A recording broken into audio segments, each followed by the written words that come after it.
Tojo sampo pa gyu trashi pa toche tempe trinle yarngoda belge drolor zambe ze parche pande lame shabla solwade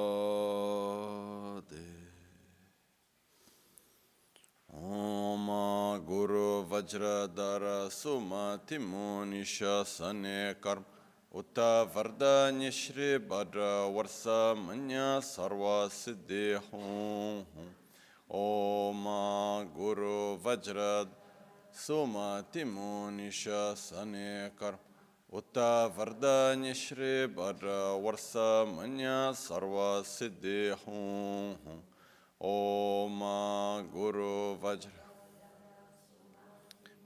Shasane Karm Utta Varda Nishri Bhadra Varsa Manya Sarva Siddhi Hum Om Guru Vajra Dara Sumati Munishasan Utta Varda Nishri Bhadra Varsa Manya Sarva Siddhi Hum Om Guru Vajra Dara Sumati Munisha Sane Kar Utta Varda Nishri Bhadra Varsa Manya Sarva Siddhi Hum Om Guru Vajra Dara Sumati Munisha Utta Varda Nishri Bhadra Varsa Manya Sarva Siddhi Hum Om Guru Vajra Dara Sumati Munisha Sane Kar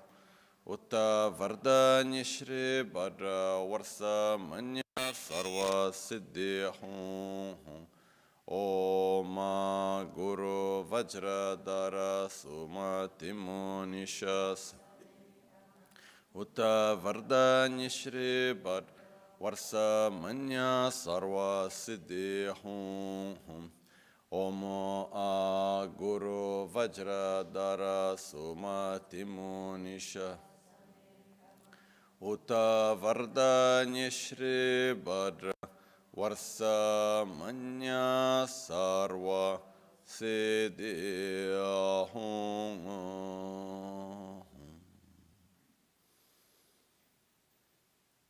Dhagi Jetsun Lama Tuje Che Nyamda Dala Tuje Siksu So Gebe Shesan Dala Tendo So Uyon Sunge Nawa Tsedo So Tseji Nyingne Solwa Debe Tse Dejen Korlo Visu Lekshu Ne Yila Sambe Deden Malupa Gemel Hunge Drupra Chinge Lo Tsonye Saudan Dikten Shape Tse Dunge Namke Yin So Lekshu Ne Lapchen Tsonye Yonso Zopat Cheran Nyedun Changra Chinge Lo Chancho Parge Nyinsen Tukun Tu Nyu Peme Siodro Lekshu Chancho Drube Gegen Kunshishi Tungen De La Drubra Chinge Lo Dagi Lo Na Chela Chokpa Dan Chemin Samjur Ngemba Shiwad Chodan Tumbe Deden Malupa Bemel Hungi Drubra Chinge Lo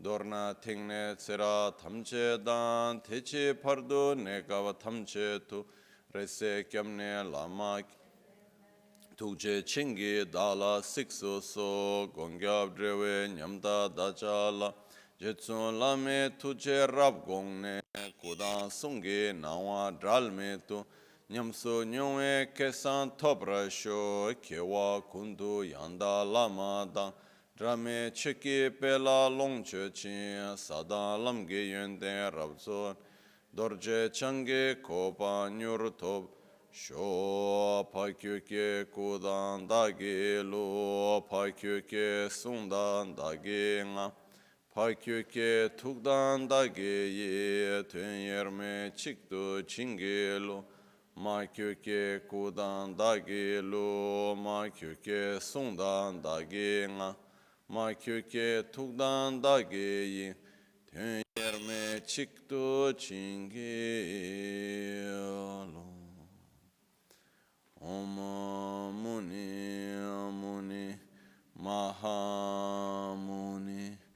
Shakyamuni Svoha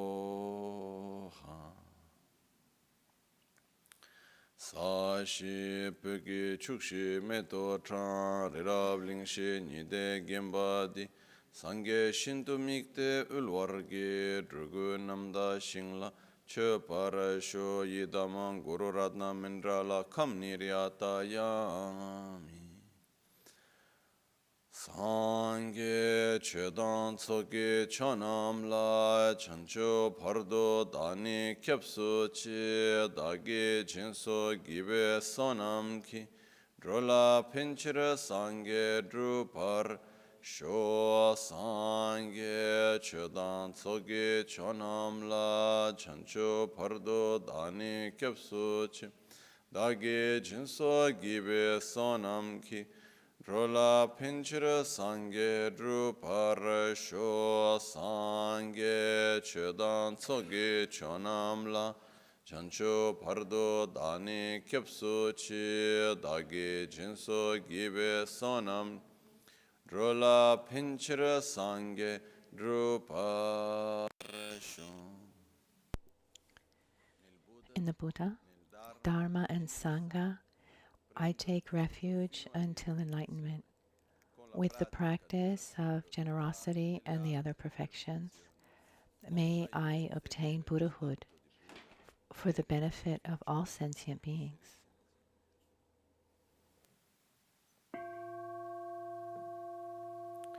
Namo yal hai ke dan lu dan ne ke rubun dan da mi ke nam da rowa kuin ge ranama che tsampa tamche ke to da ge che ten.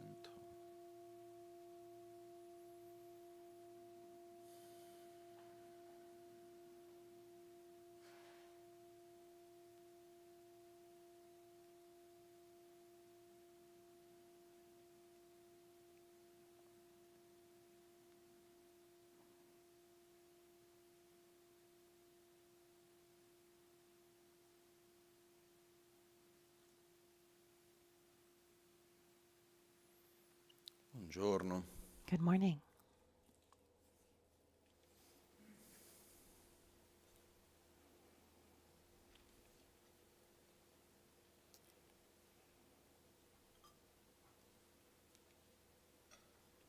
Mi stavo ricordando I was remembering the beginning of a text that many of you have already read. It's called Locho Sujun Korlo, which is the Wheel of Sharp Weapons in translated. It's really quite a strong teaching, let's say, strong text. And it should be read with a certain amount of care, because when we read something, we read it through ourselves, with the culture in which we were raised, experiences we have, and sometimes we could have a wrong interpretation. Anyway, this was not the subject for today. The text often says, after a complete turning of the wheel, the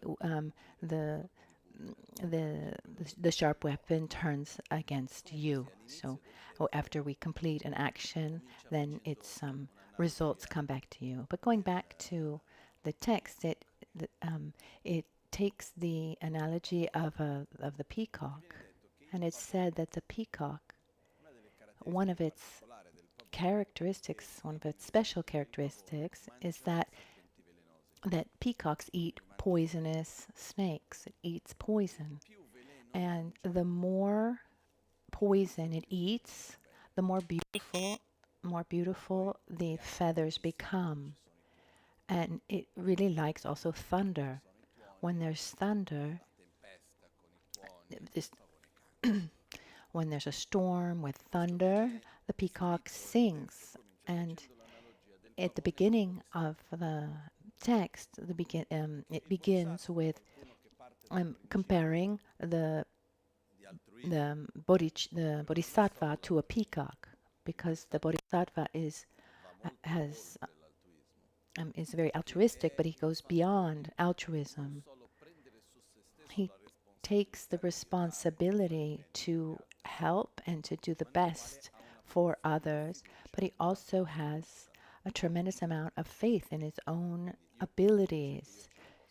I believe that I can do it. It's not simply I love everyone. I love you, but I also trust that I can rest on my qualities to really help you. There's a strong belief in oneself, the strong um, self-esteem. So one thing is gradually developing love, compassion, and become altruistic, and that's beautiful.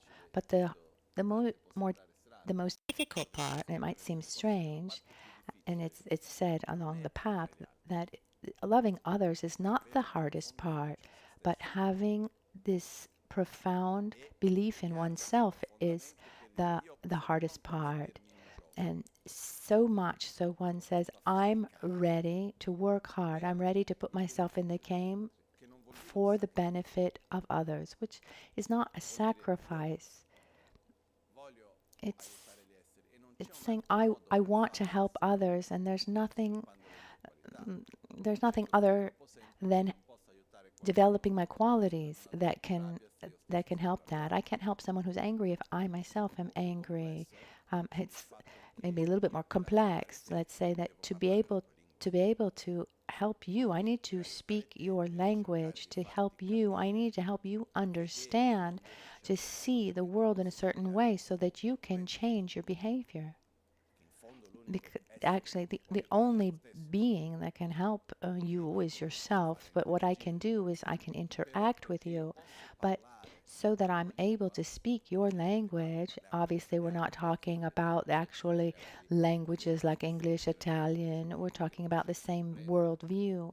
I need maybe I can do this with a small number of people close to me, but with majority of people, no. So one of the characteristics of a Buddha is this ability to see everyone's needs and abilities, to quote unquote speak every person's language, and that allows him to get close to every person.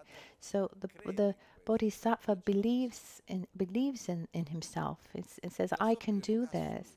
And its absolute priority, more than anything else, is the well-being of others. And his own development, the path of development, is at the service of others. So a bodhisattva, if he's at a crossroads and has to make a choice, so here, if I take this road, where I could have a comfortable life without working too hard, lots of pleasures, and by myself, relaxed. And on the other path, there are many conflicts, many things I need to face. It'll be very hard. Which road would a bodhisattva take? The one that allows him to help others more and develop himself. I mean, what's the priority? Everything else is just noise. And so in this case, which road would he take? I imagine the second one. So the bodhisattva is seen as the peacock, and instead, common people like us, if we see a conflict, if we see anger, if we see envy, jealousy, attachment, fear, etc., what do? We run away. We don't want to face situations of conflict, right? Instead, the bodhisattva, he nourishes himself with that. Not to say, oh, how wonderful that someone's angry, but, oh, look, I can do something and I can grow. Because when we find ourselves in front of a situation, a difficult situation, that's the real mirror to show us where we are and what we need to do. And this takes us to another important aspect, that along our spiritual path, one of the most important things is to have courage. That's what the Bodhisattva shows, manifests. What does that mean, to have courage? What does having courage mean? Imagine eating something that you like. For me, it's panettone. Imagine a really good panettone, or whatever you like eating the most. Imagine that it's even good for you. That's not the case for me, but I mean, do you need courage to eat that? Oh, you're so courageous. You had 2 slices of panettone. Arriviamo a casa, We get home, there's someone we love, and let's say that there's no conflict with that problem, no problem with something. If doing something that we like and that they need, do you need courage to do that? No, courage requires inevitably that there's some kind of challenge. Courage requires an objective and something that interferes. There's some kind of challenge between us and this objective. The courage doesn't mean not seeing the hard work that needs to be done, or the problem, but here, my faith in myself to face the situation is greater than the fear I feel when facing the situation or this challenge. A name given to one name given to Dharma practitioners, spiritual practitioners in different contexts is Pawo and Pamo. Pawo and Pamo, normally in the Vajrayana context, which means the hero and the heroine. That makes reference, it's translated as such, but Pawo and Pamo, masculine and feminine. So the image is like a warrior, a courageous one who's ready to face challenges, who has no fear. And that takes us to the fact that in our life in general, but along the spiritual path as well, we need a lot of courage. Perché ancora il coraggio. Because what does it mean, courage? Courage is I see a challenge, I see something that's hard, that's difficult, that normally, let's say, I wouldn't want to have to face. But on the other hand, I see a higher benefit. And I know how to give more importance to that benefit than to that work at hand. Obviously, I need to look at myself and see if I'm able to face that or not. I think about recently, I was reading news about a boy in Australia who was able, with his mother and a brother, he was able.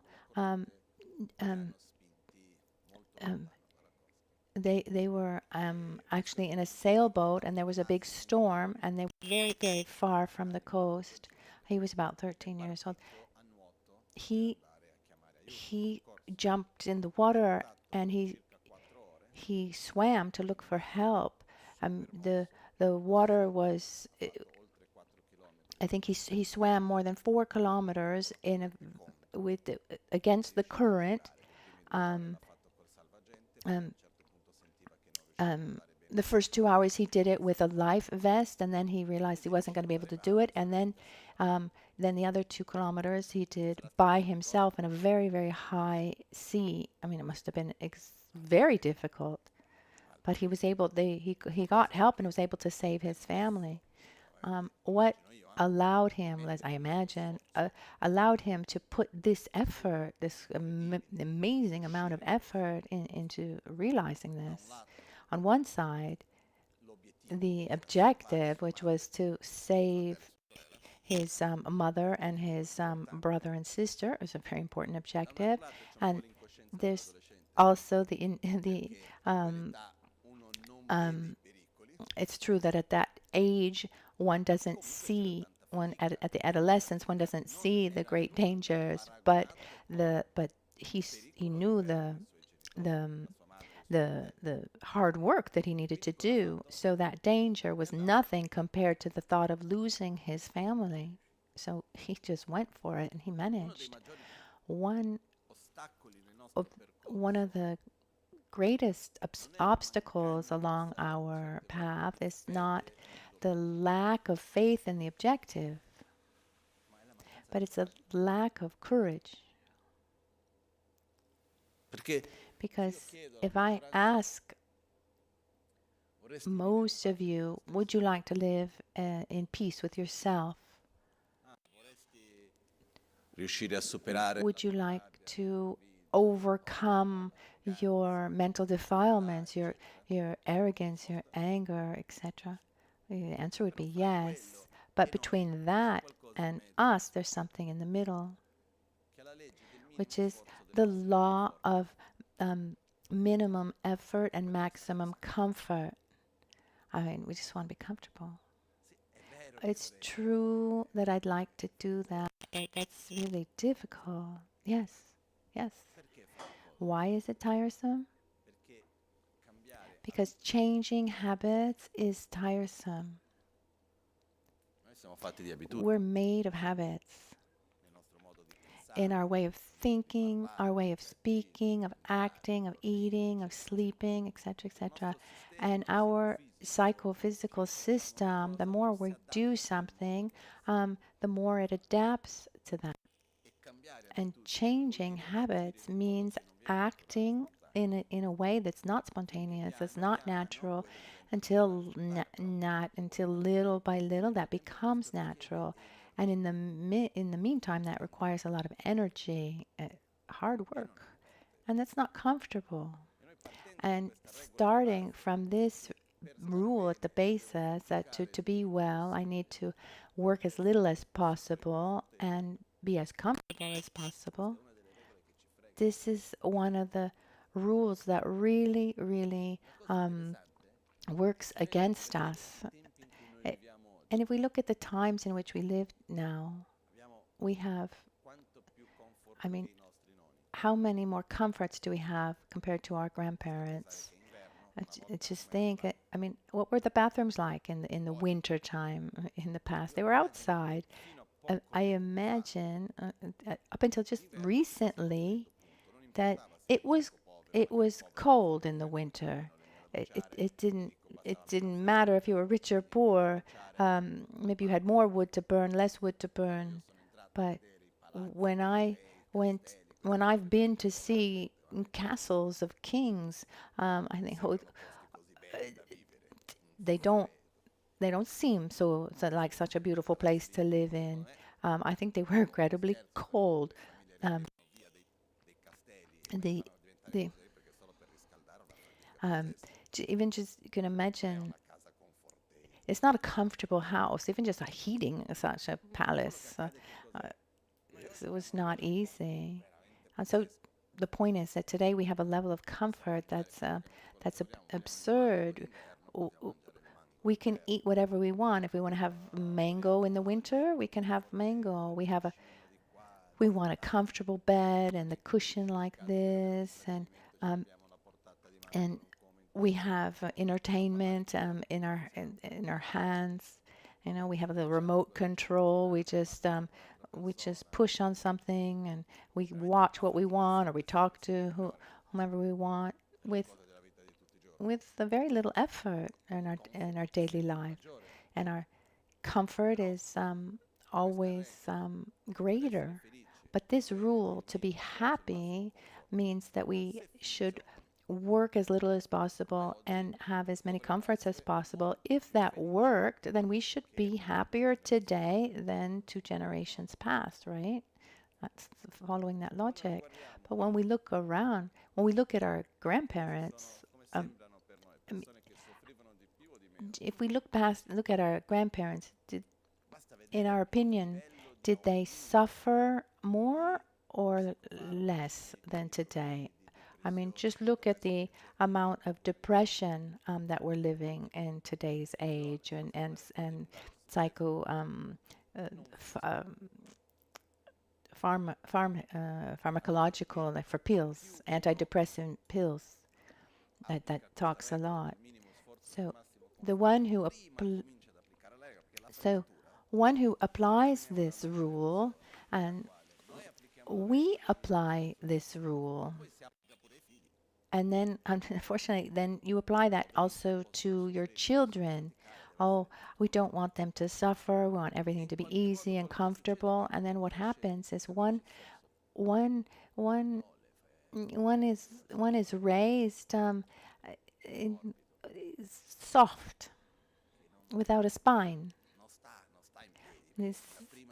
Then and one just falls apart at the first difficulty. There's a level of instability that is quite widespread. So let's talk about ourselves. We won't be able to overcome this law of this desire to work less and be more comfortable without courage, and we can't have courage without an objective and faith in ourselves.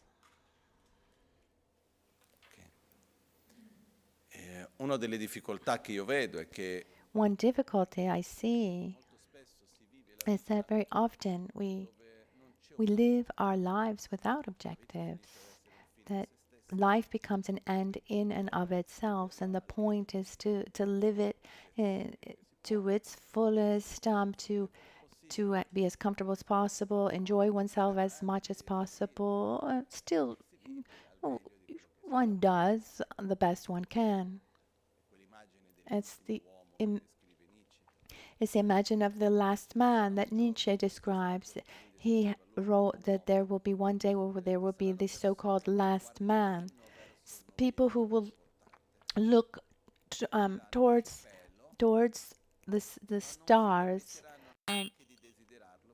towards a beautiful objective, but without the desire to reach that because they think it's too difficult. And here we have the difference between two things: having a higher objective and believing in that higher objective. Having a dream and believing in the dream. These are two different things. What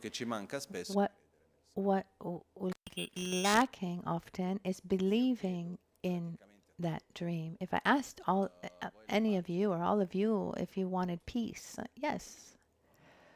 Do you want to be free from your anger and your envy and your fear? Everyone would say, most, I don't know everybody, but most people would say yes.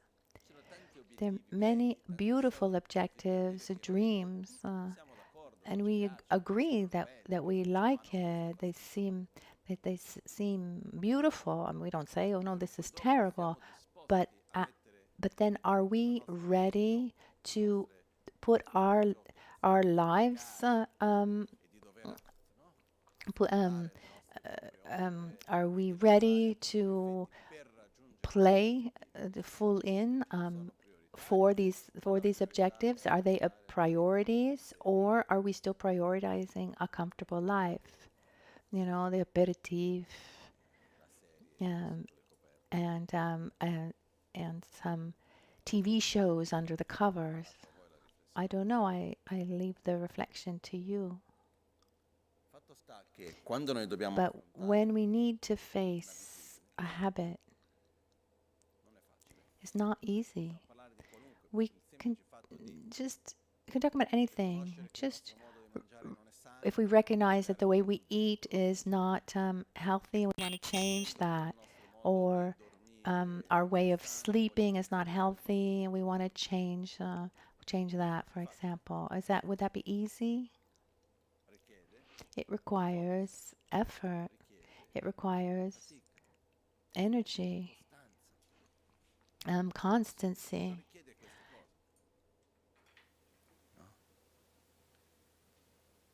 Però si dice che It, it's said that the basis to realize anything is enthusiastic effort, and it's putting energy with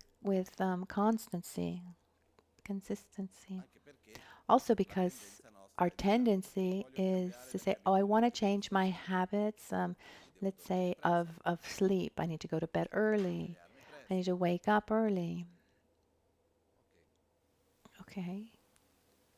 perciò cosa faccio? What do I do? 2 days of the week, I do everything so that I can get up early. But the other days, I get up late, or the opposite. And then what happens?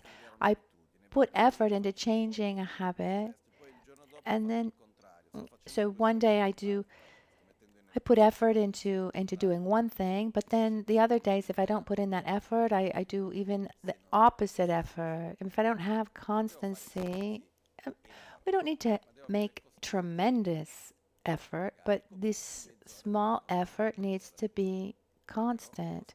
Maybe I go to bed, half an hour earlier. I diminish the stimuli in the evening. To um, I start breathing and meditating in the evening instead of staying in front of a screen. And little by little, I doing the things but with constancy. It's one of the greatest challenges for the spiritual practice in general and for Buddhism in these times in which we live. The knowledge we have, accessing knowledge is so easy these days. Books, as many as you want, or take your phone or computer with artificial intelligence. Um, ask whatever you want, and from what I've been able to see, the answers are quite good. But someone, this is just a side note. Someone once asked me, but what's the danger of artificial intelligence substituting a lama, for example? If my role was about teaching, then yes, I could be replaced. I'd be happy. I love what I do, but actually, if there's technology that can do the same thing without side effects, negative side effects, bringing greater benefit, I'm not envious. I'm great. But what we need is a human connection and reciprocal trust, and being able to love each other and love ourselves, also to bless, to be loved, and to be blessed. So in this time, we have an abundant amount of information. On the other side, we're extremely lazy, mostly from the point of view of our ability to maintain constancy. I remember Gen Lakpala once. He said to me, when I was 17, I received the empowerment of Yamantaka. And from that moment, I took the commitment to do to recite, to do the sadhana of Yamantaka every day. Just, you need reciting it quickly.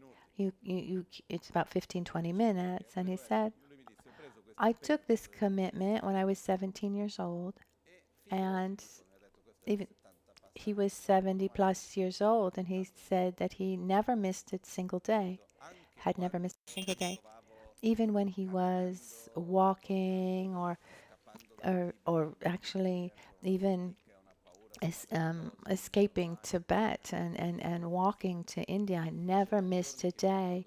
There were days, I mean, I remember days he would come home from work. He worked so much in the monastery.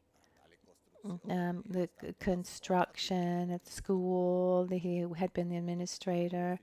Because when he finished his studies, and the abbot had asked him to teach, and he said, I can't teach what I haven't realized. So he just started working, and said he had a marvelous knowledge, and he'd wake up every morning at 3, and he would do 3 hours of teaching, and in the evening he still had commitments that he needed to fulfill, prayers to recite, etc. And there's so many times before going to sleep, I would go by to say good night, and he would be sitting up on his bed with his mala in his hand and his book in his hand, and falling asleep. And what he would do, he'd wake up, and then he'd start from the beginning, spending sometimes the whole night like that.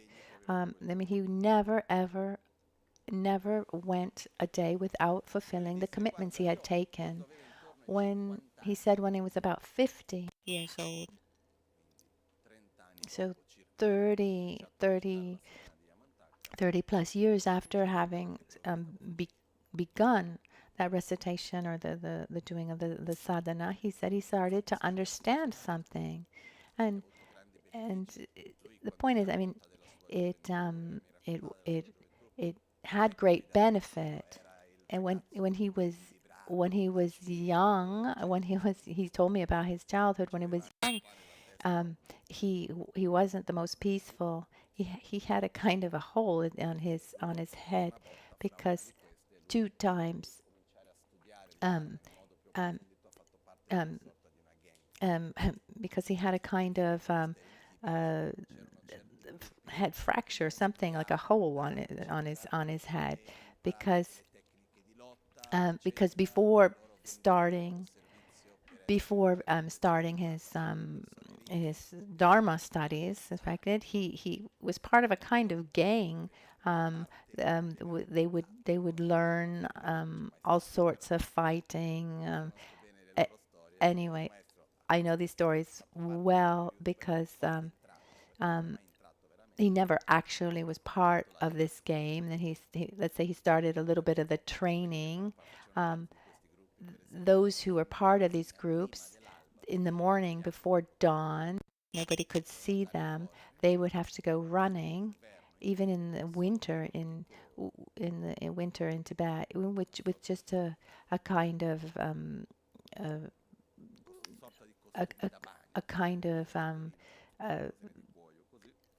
like a bathing suit, a leather bathing suit with little fringes, and then they had to go barefoot um, to try to enter into the monastery. And then they had these games with stones. They had to stay on the tip of their toes, and they'd take this stone, and then they would have to um,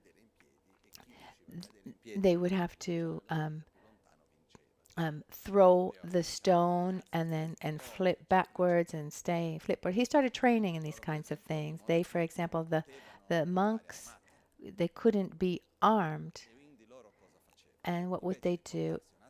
In, instead of bringing a sword, they had keys. I mean, the not like our small keys. The locks were enormous, and the keys were very, very very long, and they would have keys big like this, made maybe a meter and a half long, of leather holding it, and there was no lock for this. This was all within the monastery.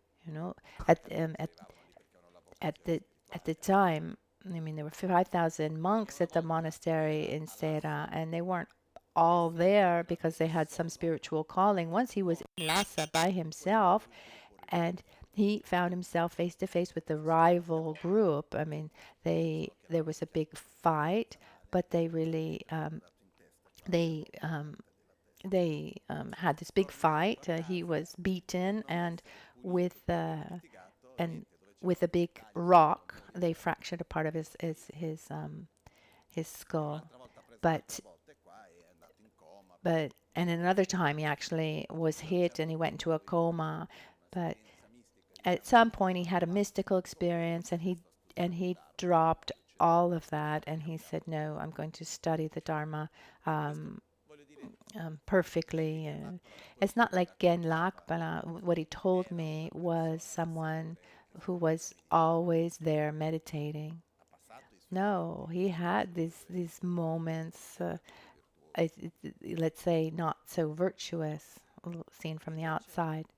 Instead, with constancy, with practice, etc., he became a marvelous person, even more. What can I add? La costanza paga. So constancy repays, and it's one of the most challenging points for us. I mean, we have the knowledge, we have everything. It's listening to Saint Sena. He said once.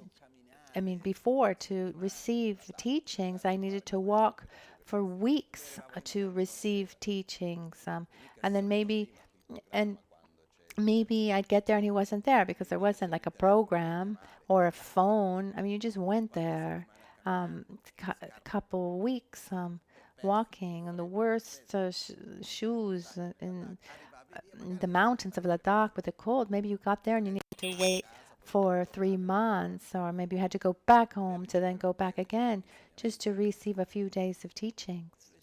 He said, you today, you're so comfortable. When you want, Lama is at your house.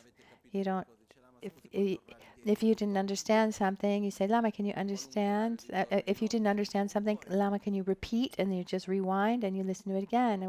He's there day and night. You do pause and rewind, and you go, and he's always there. What more do you want? But when we obtain something with so much ease, we give less value to it. I mean, there's also the principles of economics, you know. So it's about supply and demand. If there's something that's difficult, if something's difficult to get and nobody wants it, it's, you know, there are sicknesses that are very rare. Nobody wants it. But if something, you know, even a stupid thing, when you create some kind of storyline that's something special and everybody wants it, so if you want it, then I want it too, and you create this value, then the value attributed to that thing increases. When it's always there, it loses the value. That's why once the teachings were not given easily. In Tibet, to receive a Dharma teaching, sometimes you needed to wait for years. You needed to walk far, and you ask, and then teachings weren't granted, and maybe after, and you have to go back and go back. Maybe after 4 or 5 years, you finally receive them. I mean, when you're receiving those teachings, are you going to pick up your phone? No, you listen with attention. And you do everything possible to put it into practice. After that work that you've put into it, instead, when there's no effort, we give less effort. We give less importance. The important point here is, if we want really to evolve as individuals, as a society, inevitably, we need to face our shadows. We need to face our habits that are not working for us. We need to generate generate habits that are good for us, and let go of the ones that are detrimental. and it's tiresome. And so we need courage, and with that courage, we can develop constancy.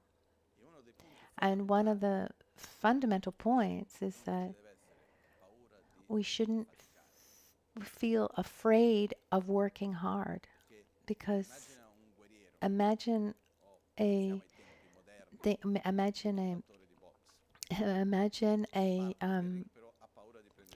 someone who does a boxer. If we think about today's world, imagine a boxer who's afraid of being hit. No, instead, or a warrior. I mean, he would wear armor. A warrior would wear armor because he knew that he was going to be hit. And if one starts with fear of working hard, he'll do everything possible to not be in those situations, to not face those situations. So, emaho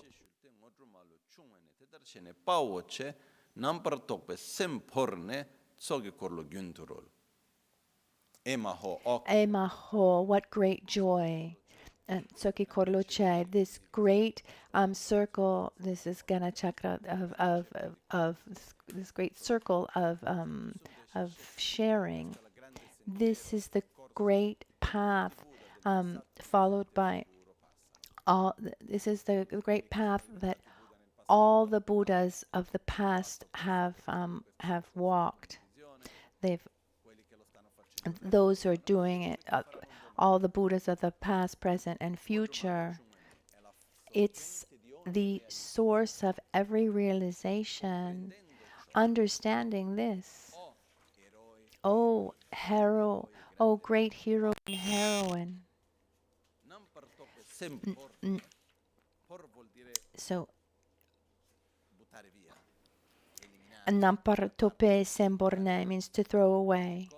Throw what? By eliminating the mind of projections. In this case, makes reference to selfishness, the wrong view of reality, of self and phenomenon, that makes that great circle of a sharing of Dzog. So you need courage. So here is the great circle of Dzog, O you who have followed in the footsteps of all the Buddhas of the 3 times, realizing that you are the source of all powerful attainments, O great hero or heroine. You have freed yourself from all superstitious conceptions. So what's interesting is that very often challenges are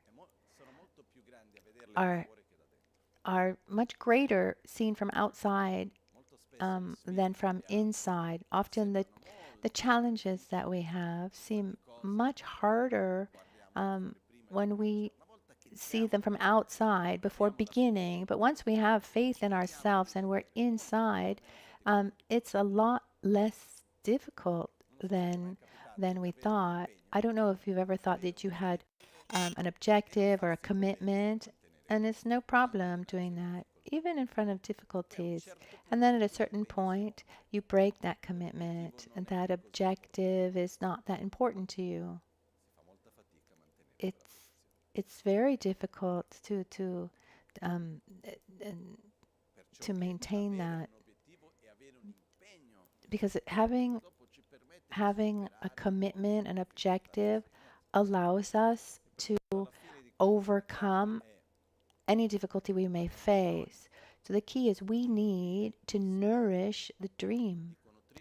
I say nourish because it's not enough just to have it. You need to repeat it.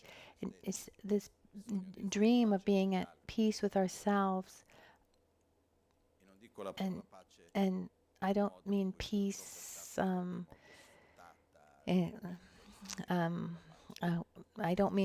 I mean peace really where there's a state of harmony and joy and satisfaction, love, well-being, not this diluted idea of peace that we have now, unfortunately.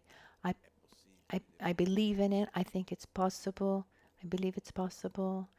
and I nourish this idea, the more I'm able to nourish this dream, if it's in relation to a person or to myself or to society, if we don't nourish this dream, it will it would it will stay. Oh, how beautiful it would be if, but I can't manage such a thing. The difficulty seems bigger than the objective. So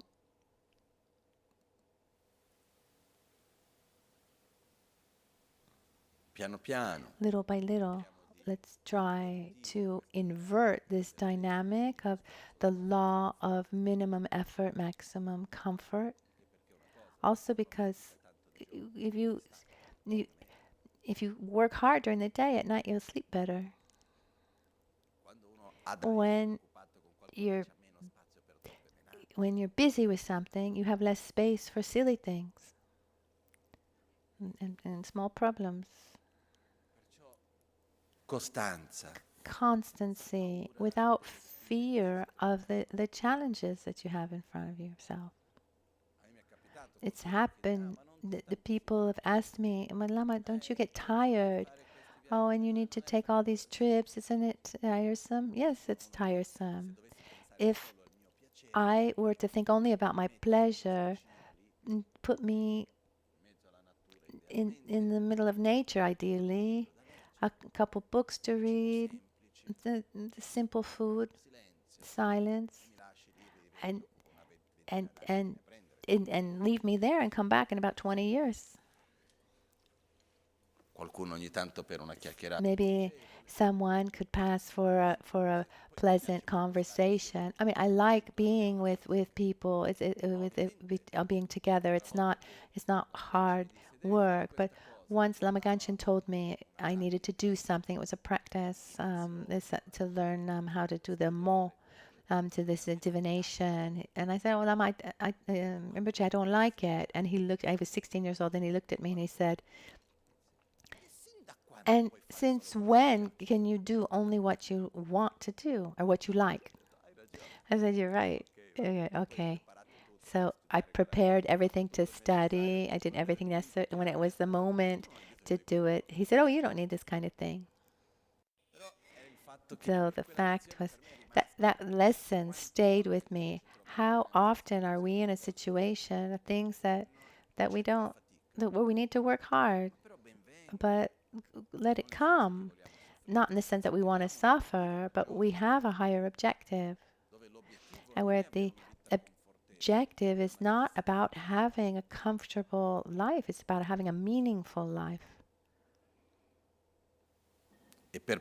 And to maintain a meaningful life, it's not always pleasant.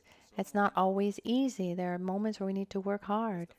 And this working hard has to do mostly with looking at ourselves in the eyes, looking at our shadows, putting in effort, acting with love, where spontaneously we would want to react with anger, for example, or at least don't react.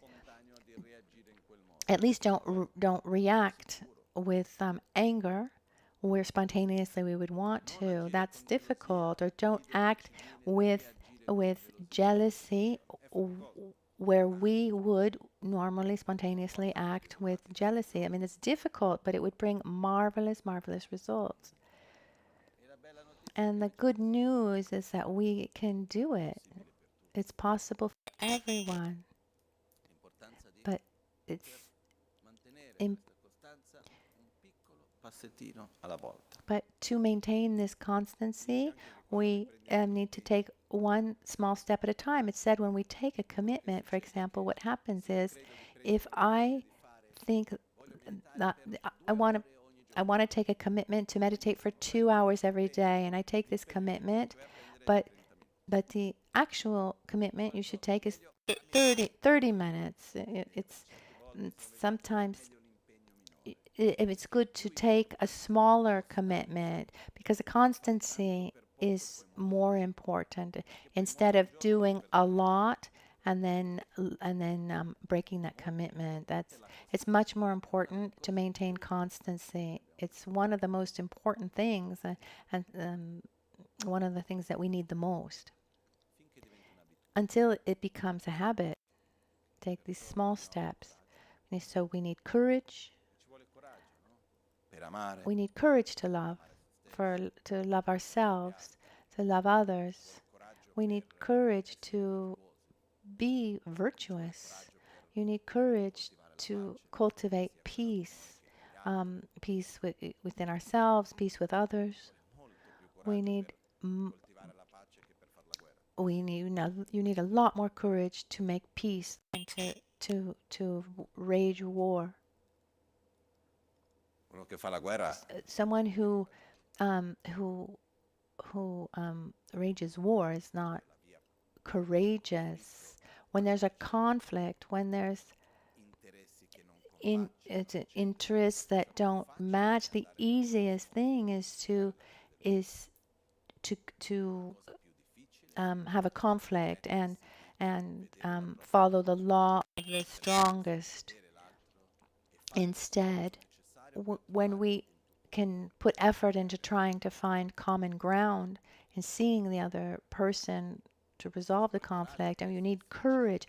You need courage to be sincere with ourselves and sincere with others.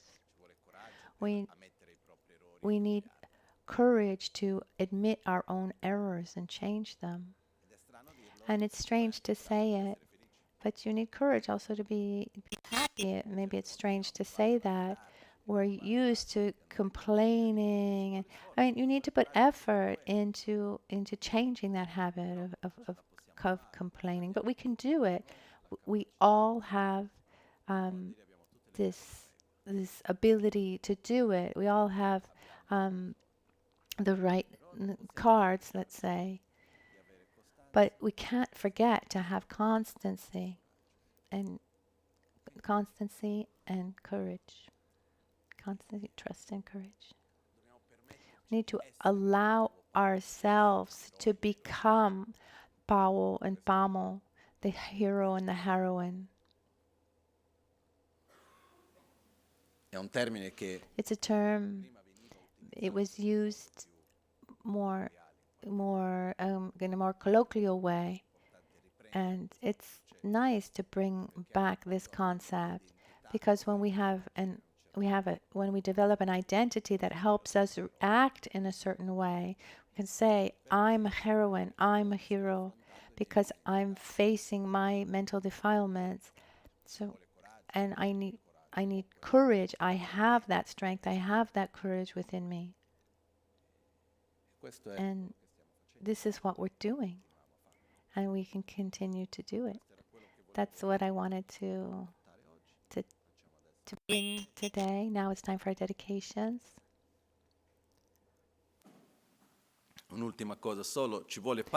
One last thing.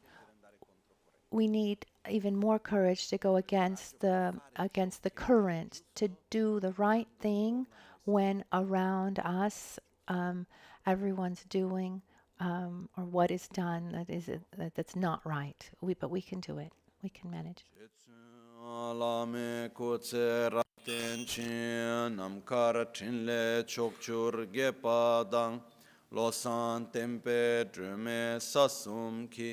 Drove munsel takto ne gyurchi nimo dele tsendele nime kunyan delekshin ninsen takto delekpe kuncho sumke chingilob kuncho sumke ngodrubutso kuncho sumke trashisho.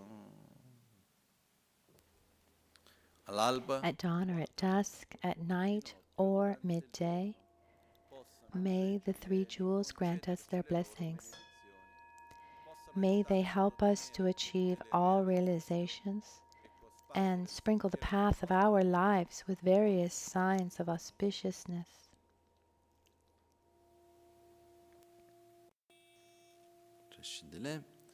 Buona giornata. Have a wonderful day, everyone.